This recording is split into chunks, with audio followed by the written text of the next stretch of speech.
¿no? Y tiene una obstrucción muy importante, entonces le hacen una RTU, resecan el material, y yo estudio ese material de la RTU y, sí, tiene hiperplasia, pero encuentro cáncer, que no estaba diagnosticado. ¿Se hace con anestesia eso? Sí. Ahí la tienen a la chica regocijándose, a la residente, ahí ven el pene, ¿no es cierto? Y ven cómo le colocan al campo, y bueno, el paciente está anestesiado, por eso molesta un poco. Y este es el material que se obtiene. Son cientos de fragmentitos. Si esto pesa menos de 5 gramos, entramos todo ese material. Tenemos que evaluar todo ese material. A veces viene un frasco así, lleno. No hace falta.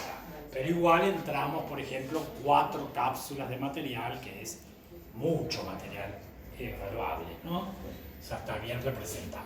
Y esos son los múltiples fragmentos grises que miden más o menos 2 centímetros firmes el elástico.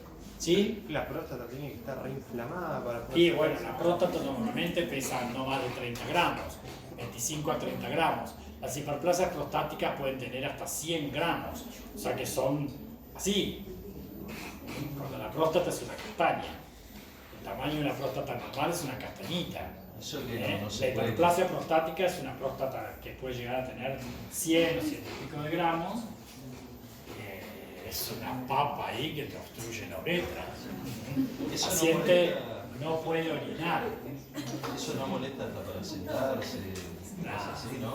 Para sentarse no, pero que no vas a orinar, no vas a orinar. Haces una retención de orina con globo vesical. El globo vesical duele muchísimo. Entonces uno lo primero que tiene que hacer a tu paciente que le llega a la guardia con un globo vesical por obstrucción completa de la uretra prostática, primero es desobstruirlo. Se intenta hacer con una sondita.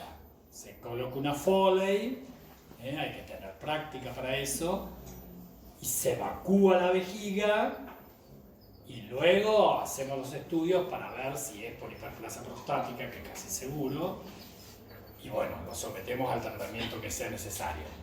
Pero ojo con la sondita, porque hay que saber poner una sonda, Eso es una práctica que tienen que aprender y que tienen que saber hacerlo. Hay enfermeras que tienen una cancha bárbara que te agarran así, te hacen chic, chic, chic, chic, chic adentro. Pero si uno ve que empieza a poner la sondita y hace un stop, no hay que empezar a hacer así. Porque lo más frecuente es que perforemos la uretra y hagamos una falsa vía y ahí van presos. Si le perforamos la uretra al paciente, la uretra se cicatriza y se estenosa. Le generamos una estenosis uretral, la estenosis uretral hace una hidronefrosis, el paciente entra en insuficiencia renal crónica y se muere. Entonces, si uno hace un stop y ve que no puede poner la sonda, se saca y se hace una talla vesical.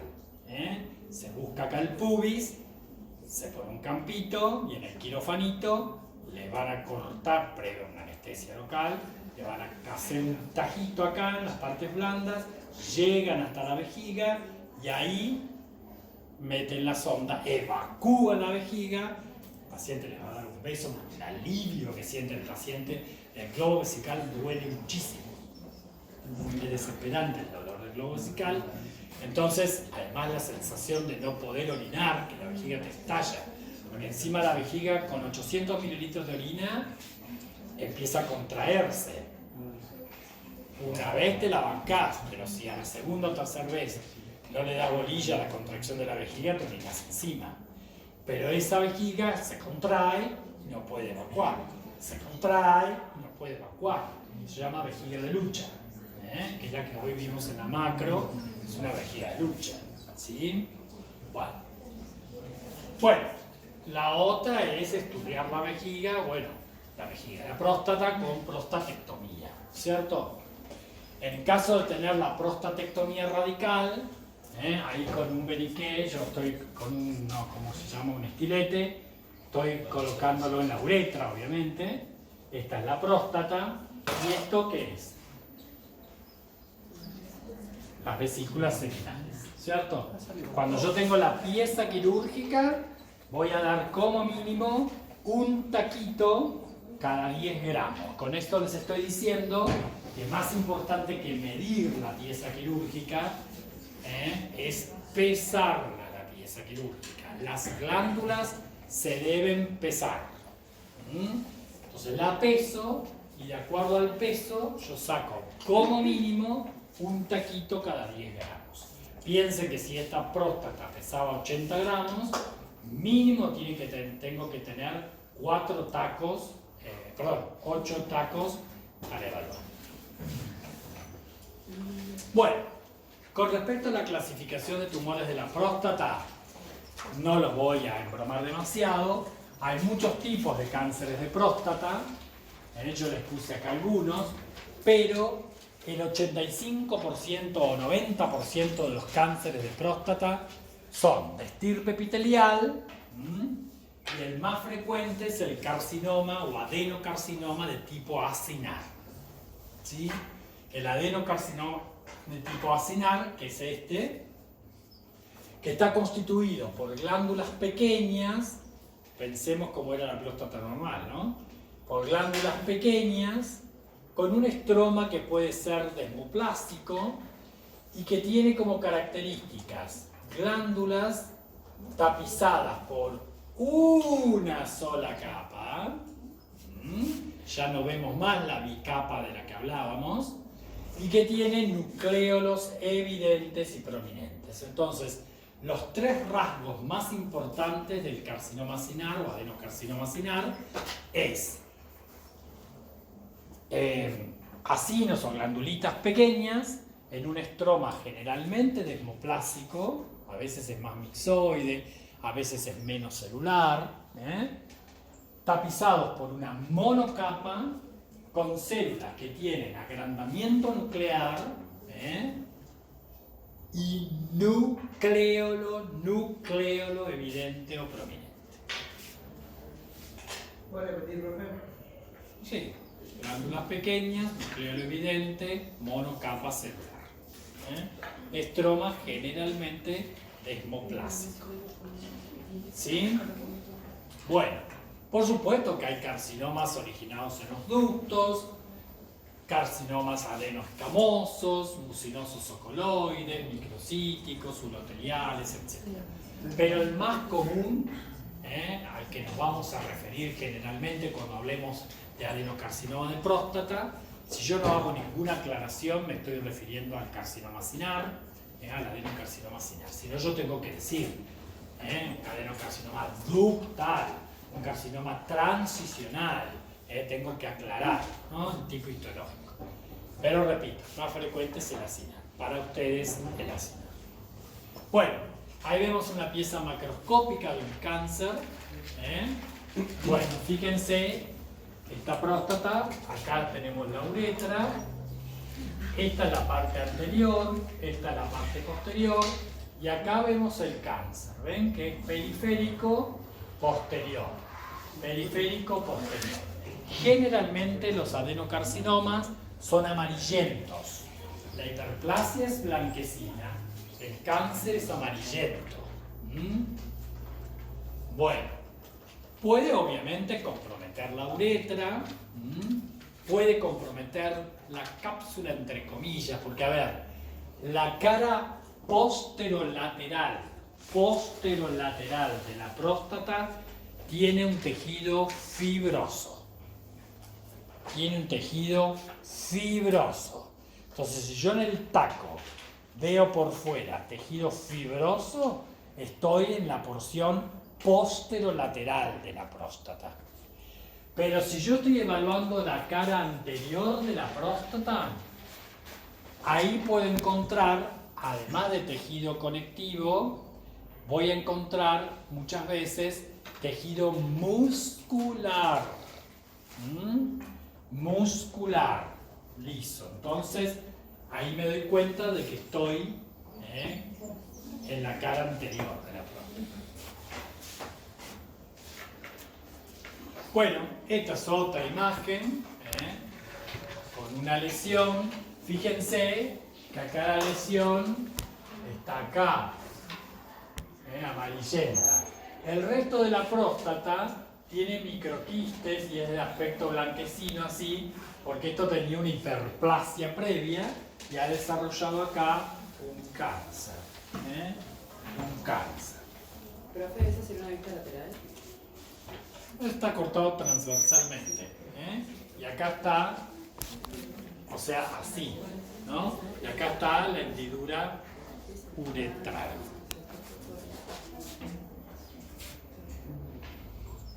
Bueno, esta es otra pieza, pero acá tengo un cáncer importante, un cáncer importante, que compromete ambos lóbulos, pero además está infiltrando las vesículas seminales, está infiltrando. La infiltración de las vesículas seminales puede ser por dentro del conducto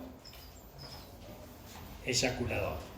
Puede ser, puede ser que invada desde afuera el conducto, o puede ser metástasis a la vesícula seminal. ¿Se entiende? O sea, el compromiso de la vesícula seminal puede ser por diseminación contigua e infiltra por fuera e infiltra por dentro, o da una metástasis linfohematógena a la vesícula seminal.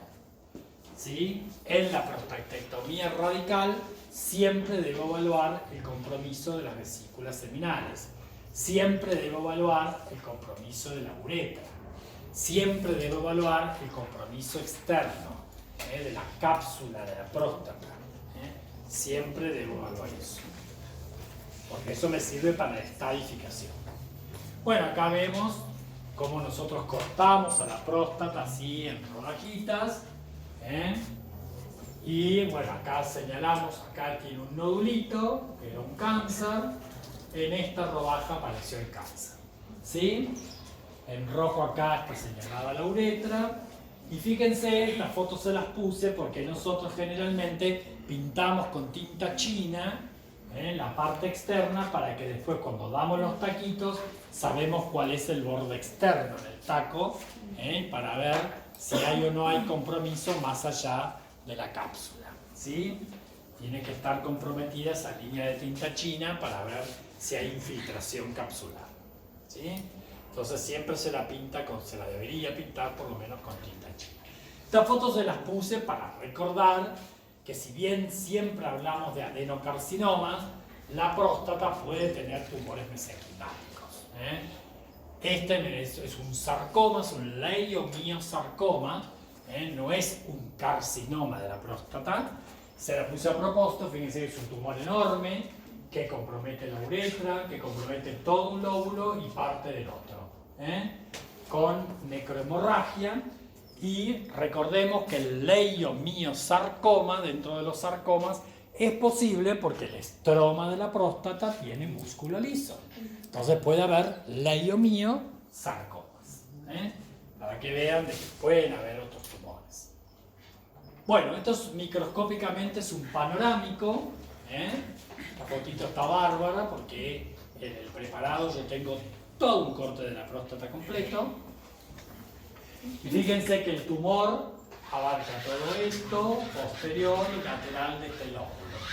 Y acá hay un área de hiperplasia con los quistes, con los nódulos, y una hiperplasia benigna prostática en el resto de la próstata. ¿Sí?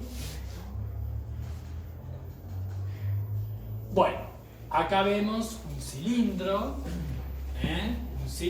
con un adenocarcinoma de tipo acinar.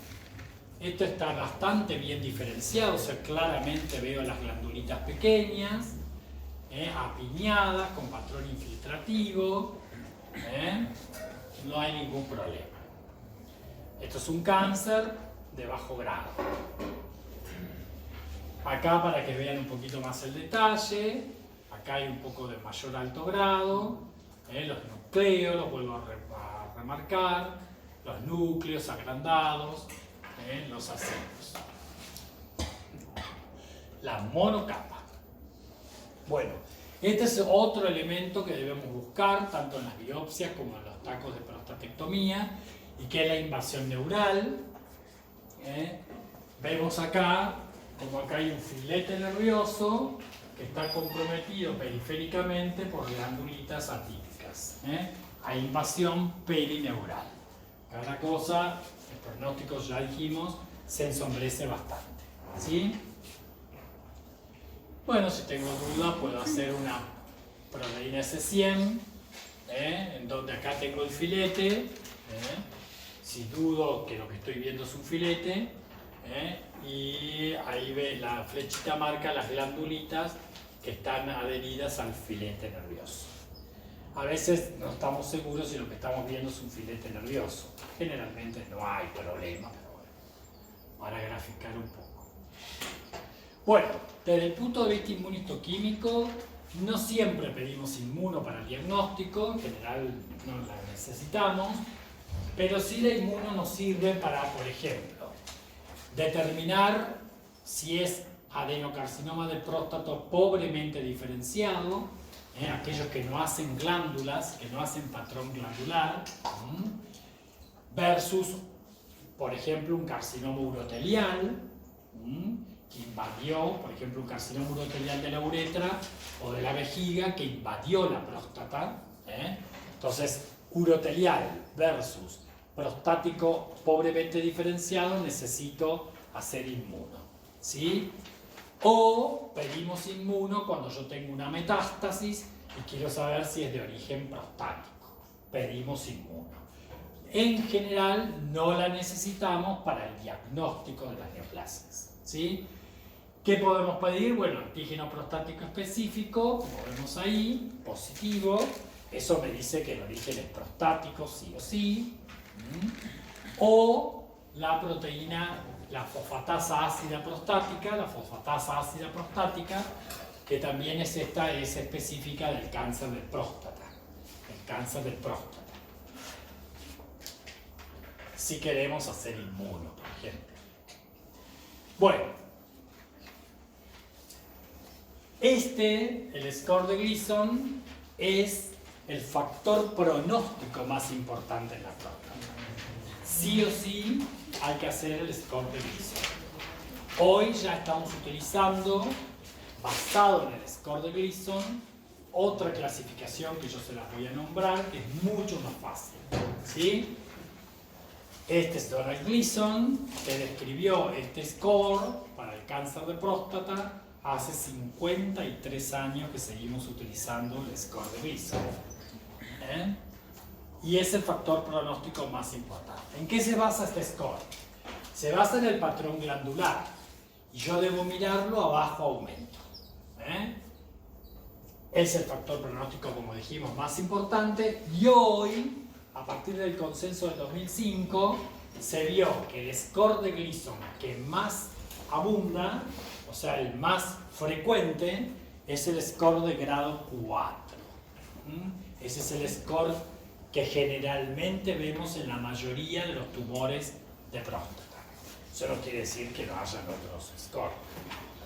Ya lo vamos a ver. ¿Quedó claro? Me interesa que sepan que es el factor pronóstico más importante en el cáncer de próstata. Entonces, el score de Gleason se hace de acuerdo al patrón glandular. Y ahí tenemos que utilizar los distintos patrones de Gleason. A ver, que no se confundan, Una cosa es el patrón de Gleason y otra cosa es el score que a mí me da. Fíjense, observando el patrón. Cuando yo veo una proliferación de glándulas pequeñitas allá arriba, pequeñitas, uniformes, casi todas igualitas, apiñadas, sin características infiltrativas, apiñaditas, que no tienen atipía, eso no es neoplásico. No es neoplásico. No es neoplásico. Eso es un patrón de Gleason 1 y se corresponde a lo que se llama adenosis de la próstata. ¿Estamos hasta ahí? Bien. Cuando yo veo un patrón de Gleason 2, yo veo glándulas generalmente pequeñas, un poquitito más desflecaditas, más separaditas, con cierto rasgo atípico en las células. Pero eso no es neoplásico. Eso es una adenosis prostática o adenosis atípica. Recién vamos a empezar a considerar un patrón de Gleason neoplásico, o sea, vinculado a un carcinoma o adenocarcinoma, en el patrón de Gleason 3. En donde yo voy a ver franca atipía, ven que acá las glándulas se pusieron negritas, franca atipía, glándulas de distintas formas y tamaños, con las características que dijimos hace un ratito, en monocapa, con nucleolos, plim, plim, plim, plim, pudiendo tener áreas cribiformes o papilares, con márgenes infiltrativos, claramente infiltra el estroma circundante. Eso es neoplásico y es un patrón de Gleason 3. Ahí ya empezamos a ver los patrones neoplásicos. El patrón de Gleason 4, la atipía aumenta, las glándulas están muy desflecadas, pueden ser hipernefroides o claras, pueden ser más oscuras, bueno, con patrón cribiforme o micropapilar. Eso es un Gleason con patrón 4. Patrón 4. Y cuando hablo de patrón 5, cuando no forma glándulas, o esas células pequeñas, o es patrón neuroendocrino, eso, o tiene necrosis, eso es un patrón de Gleason 5. Entonces, los neoplásicos de Gleason son el patrón 3, 4 y 5. ¿Quedó claro eso? 3, 4 y 5. ¿Y cómo se saca el score? Se suman los dos patrones más representativos. Entonces yo voy mirando los cilindros de la próstata. Supónganse que en un cilindro yo veo un adenocarcinoma. Veo las características y supónganse que predomina el patrón de Gleason 3. Miro otro cilindro, predomina el patrón de Gleason 3. Pero miro otro cilindro y hay una parte que tiene un patrón 3, pero hay una parte que tiene patrón 4. Entonces, ¿cuál será el score de Gleason? 3 más 4. ¿Se entendió?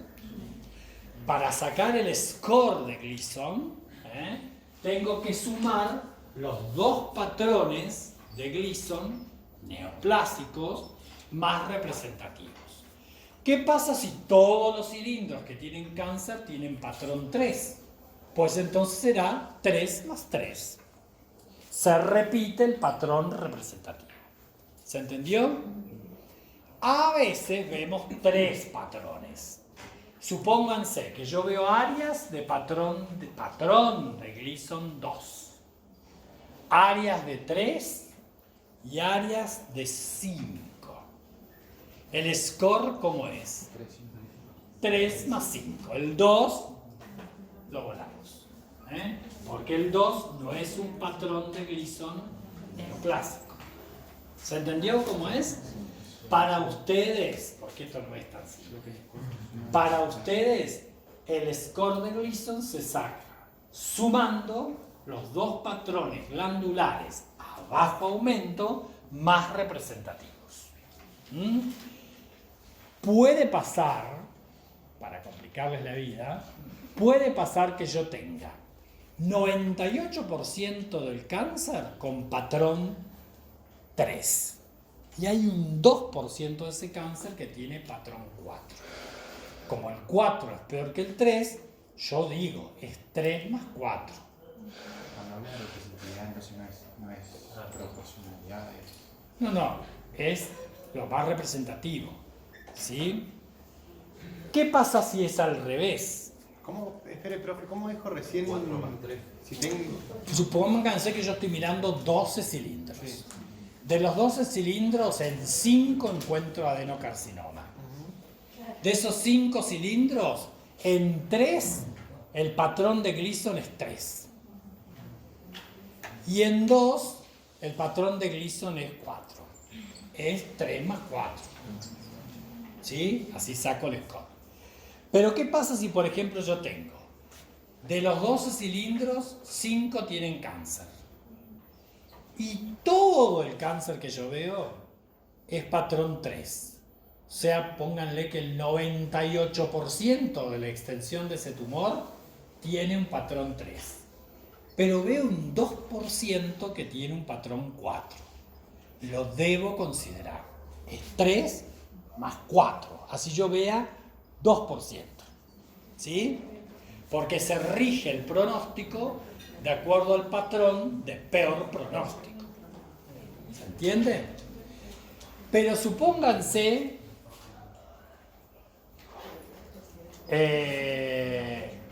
que es al revés.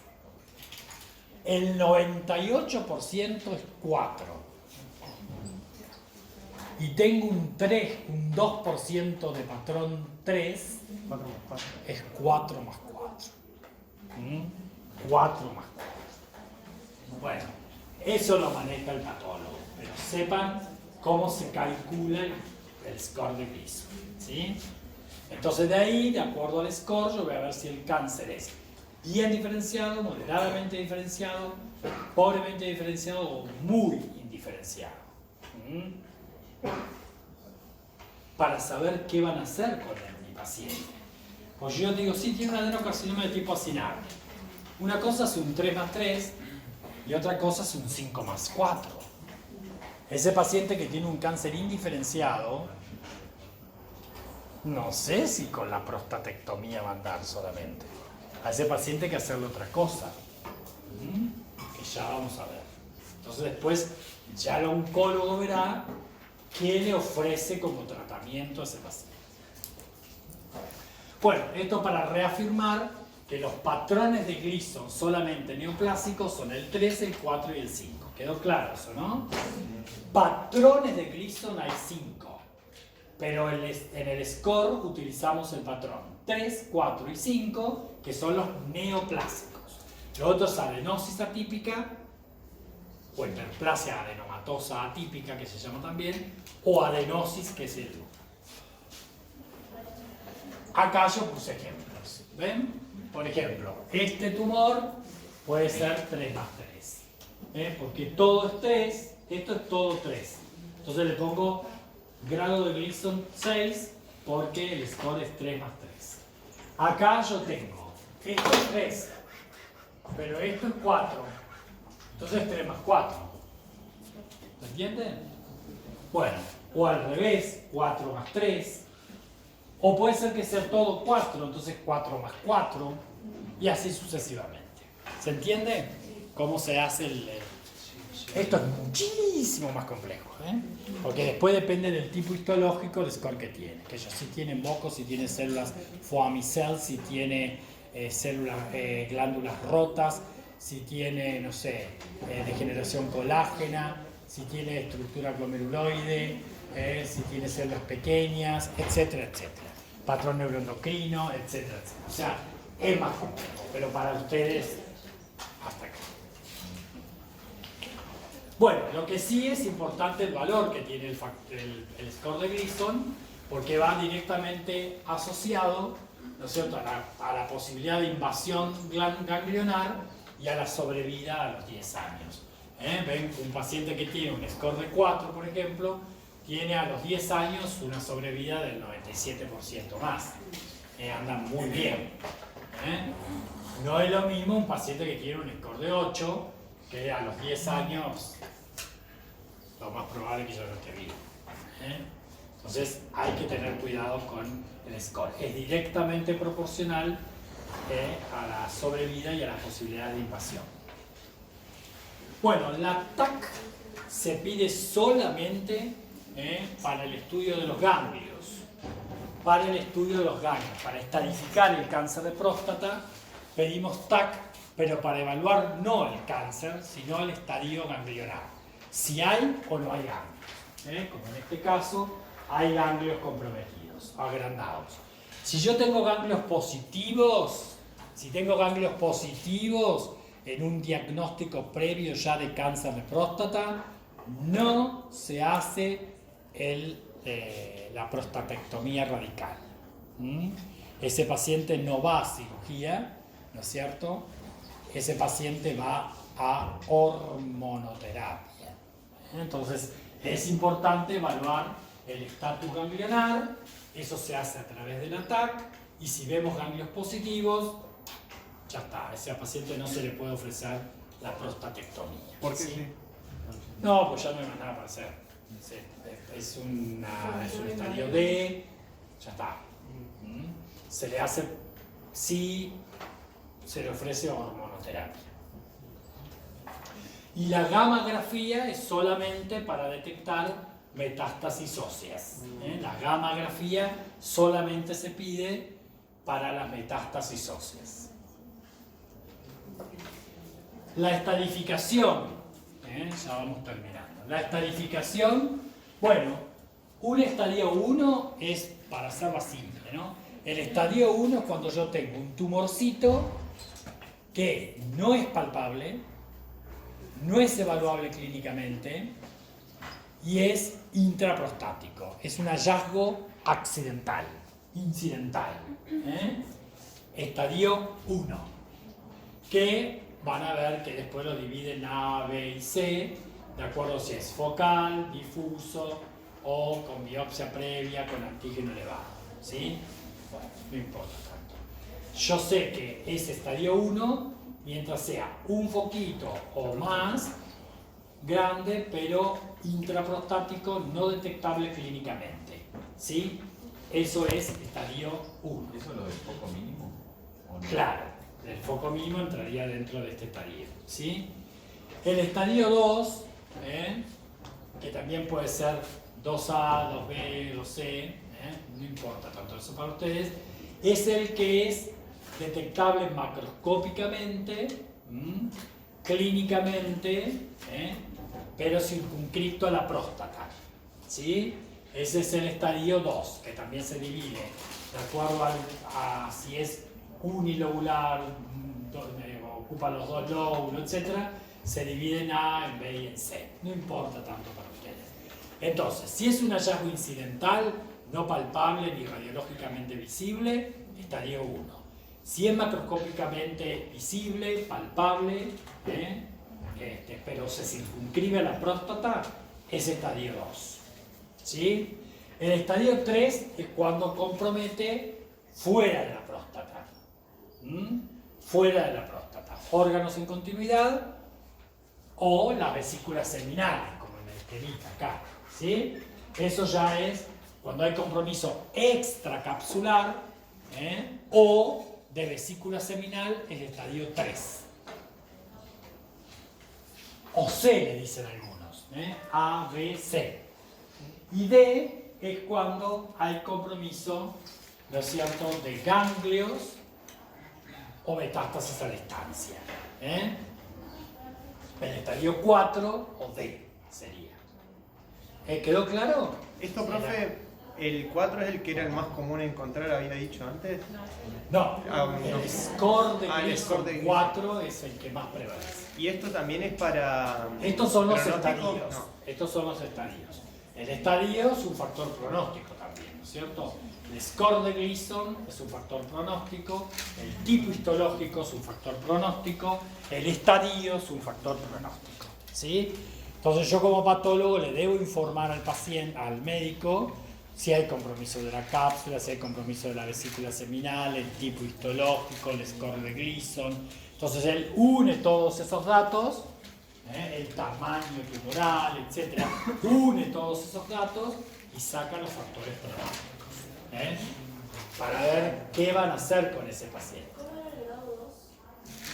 grado 2 de la hiperplasia gramatosa atípica. Bueno, metástasis.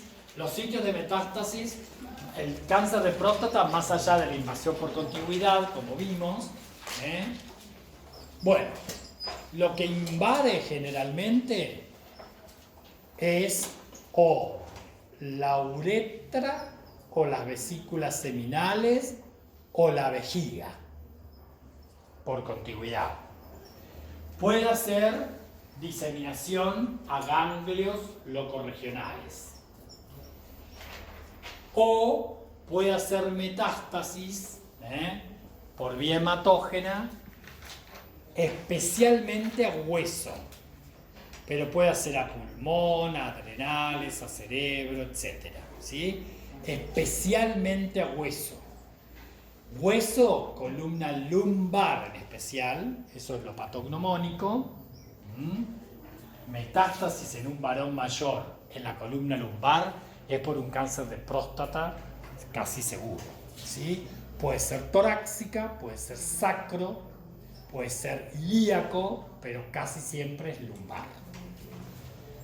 Como vemos acá en la taquiresonancia, metástasis, metástasis, metástasis, metástasis. ¿Sí? Bien, estas producen dolor muy importante en lumbar. Es por lo que más sufre después un cáncer diseminado de próstata, ¿no? Tienen unos dolores que terminan con morfina, ¿no? Los pacientes. Bueno, ahí vemos una pieza de una columna con metástasis. Ven acá hay una metástasis, otra. Focos metastásicos en la columna lumbar. Eso es una pieza de autopsia, obviamente. Bueno, así se vería microscópicamente. Esto es una biopsia de hueso. Y vemos las trabéculas óseas.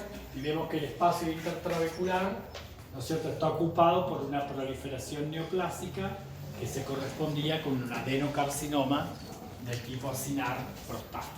¿Sí? Ahí vemos lo mismo,